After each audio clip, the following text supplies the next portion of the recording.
Amaravati అవినీతిమయమన్నారు YCP senior నేత సజ్జల రామకృష్ణారెడ్డి. రాజధానిపై కూటమి నేతలు రోజుకో మాట మాట్లాడుతున్నారని ఆగ్రహం వ్యక్తం చేశారు.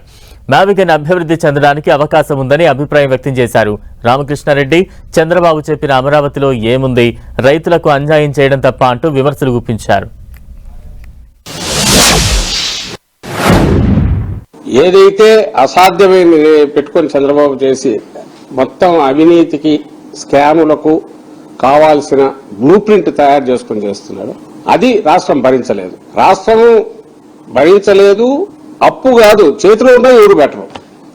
ఎవడో ఇర్రెస్పాన్సిబుల్ దోచుకోవాలనుకున్నాడు, దోపిడీదారు నిరుదోపిడీ చేసి ఉండగా సందనగా మొత్తం చక్కదిద్దుకొని పోవాలనుకునేవాడు తప్ప ఏమాత్రం స్పృహ ఉండేవాడు కూడా అంత ఖర్చు పెట్టి రాష్ట్రాన్ని ముంచాలనుకోడు. ఇప్పుడు చంద్రబాబు చేస్తున్నది మోసం చేయడానికి. ఓ రియల్ ఎస్టేట్ దొంగ రియల్ ఎస్టేట్ వ్యాపారి ఎవరైనా ఎట్లయితే చేస్తాడో కుంభకోణం, అలాంటిది అది.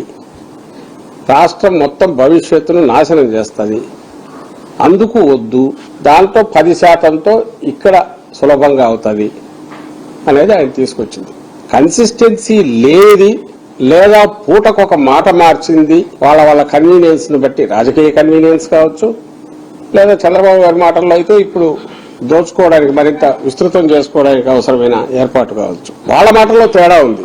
ఆ రైతులు బెనిఫిట్ కావడానికి అవసరమైన లేఅవుట్ల డెవలప్మెంట్ నువ్వు చేస్తున్నావంటే అది చేయట్లేదు. నిజంగా అక్కడ ఎవరు స్టేక్ హోల్డర్స్? చంద్రబాబు మాటల్లో చెప్పేది మమ్మల్ని వైఎస్ఆర్సీపీ మీద అటాక్ చేయించాలంటారో అప్పుడు మాట్లాడే మాటల్లో కూడా ఆయన అనేది కూడా రైతుల ఇది కొడుతున్నారు. రైతులు దీంట్లో స్టేక్ హోల్డర్స్ అంటారు. మరి ఆ స్టేక్ హోల్డర్స్ కు నువ్వేం గౌరవం ఇస్తావు? ఫస్ట్ చేయాల్సింది ఎవరు? ఏం చేయాలి? డెవలప్మెంట్ తీసుకున్నప్పుడు డెవలపర్ చేయాల్సింది ఆ లేఅవుట్ డెవలప్ చేసి ఇవ్వడంతో నీ బాధ్యత అక్కడికి అవుతుంది. రిమైనింగ్ ల్యాండ్ నువ్వు ఏం చేసుకుంటావో నువ్వు చేసుకోవచ్చు. మరి ఇంతవరకు లాస్ట్ ప్రియారిటీ ఏదో చంద్రబాబు గారిది లేఅవుట్ డెవలప్మెంట్.